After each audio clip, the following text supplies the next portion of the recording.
क्या है बिरजू, आज तुम कपड़े लाने में देर कर दी।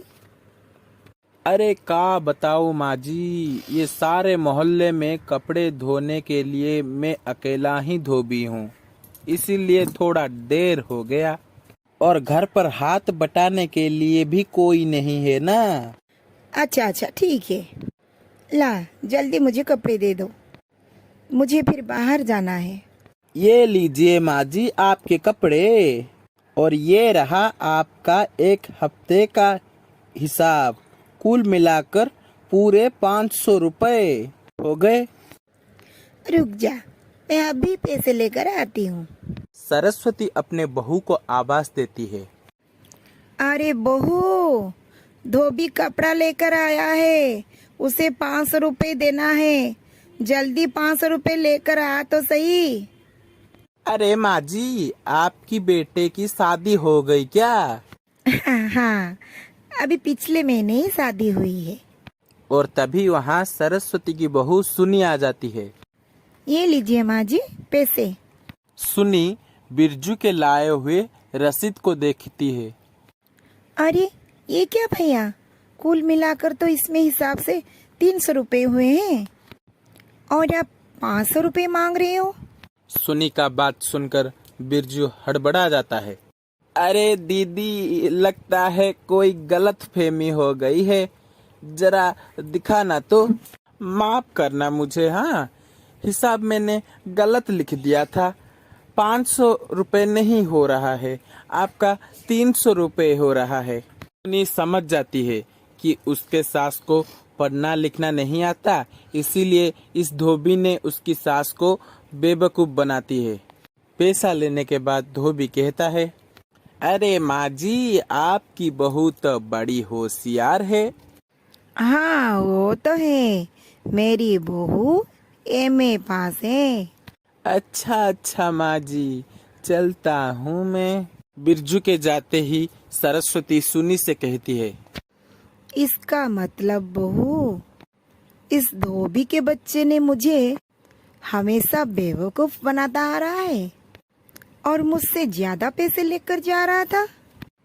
इसीलिए कहते हैं माँ जी कि इंसान को इतना तो पढ़ा लिखा होना चाहिए कि वो अपना छोटा मोटा हिसाब तो कर सके। हाँ बहू, तू ठीक कह रही है, लेकिन क्या करें, हमारे जमाने में हमारे माता पिता हमें स्कूल नहीं भेजा है ना। हमारा तो सारा दिन घर में ही बीत रहा था और हमें स्कूल जाने का मौका ही नहीं मिला। कोई बात नहीं माँ जी, आप अब तो पढ़ना लिखना सीख लीजिए। क्या क्या बहू, अब इस उम्र में क्या पढ़ना लिखना, क्या बात कर रही है। माँ जी, पढ़ने लिखने की कोई उम्र नहीं होती है, आप जब चाहें तब पढ़ सकते हैं। माँ जी, मैं आपको कल से ही पढ़ना सिखाऊंगी। अच्छा ठीक है बहू। जैसी तेरी मर्जी। अगले दिन सुनी अपनी पति रितेश से कहती है, सुनिए जी, इसमें कुछ सामान लिखा हुआ है, आप बाजार से ले आइएगा। आज से मैं माँ जी को पढ़ना लिखना सिखाऊंगी। सुनी के बात सुनकर रितेश हंसने लगता है। अच्छा ठीक है, इसी बहाने में तुम दोनों सास बहू की टाइम स्पेंड हो जाएगा। चलो ठीक है, मैं चलता हूँ। शाम को मैं सारा सामान बाजार से लाकर तुम्हें दे दूंगा। चलो ठीक है, मैं चलता हूँ, वरना ऑफिस के लिए देर हो जाएगी। इसी तरह सुनी अपने सास को पढ़ना लिखना सिखाती है। दिन बीतते जाते हैं। कुछ दिनों के बाद सरस्वती पढ़ना लिखना सीख जाती है और एक दिन बिरजू कपड़े लेकर आती है। माँ जी, कपड़े ले लीजिए। अरे बिरजू, कभी तो वक्त पर आया कर, ला कपड़े दे। बिरजू इधर उधर देखता है और कहता है, अरे क्या बात है माँ जी, आज आपकी बहू दिखाई नहीं दे रही है। अरे वो क्या है ना, मेरी बहू कुछ दिनों के लिए मायके गई है। बिरजू मन ही मन सोचने लगता है, इसका मतलब आज बुढ़िया घर में अकेली है।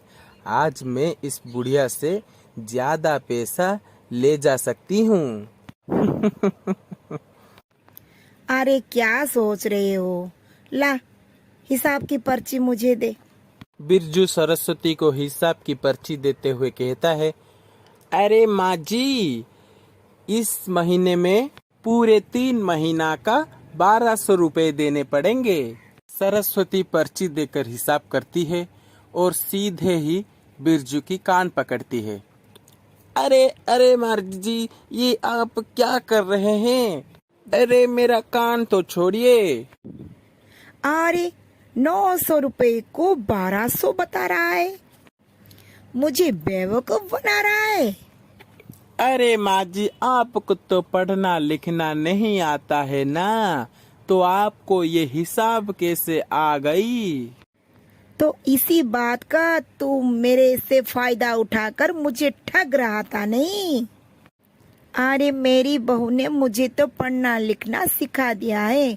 मैं आजकल पढ़ भी सकती हूँ और तेरे जैसे बदमाशों को पढ़ा भी सकती हूँ। अरे अरे माँ जी, मुझे माफ कर दीजिए। आज के बाद मैं आपसे कभी बेईमानी नहीं करूँगा। छोड़ दीजिए मेरे कान। चलो मैं चलता हूँ। अरे भागो रे भागो, जल्दी भागो यहाँ से। तभी सरस्वती का बहू सुनी बाहर आता है और धोबी को भागता हुए देखकर सास बहू खूब हंसते हैं। शिक्षा शिक्षा हमारे जीवन को बेहतरीन, आसान और बहुत सुंदर बना देती है।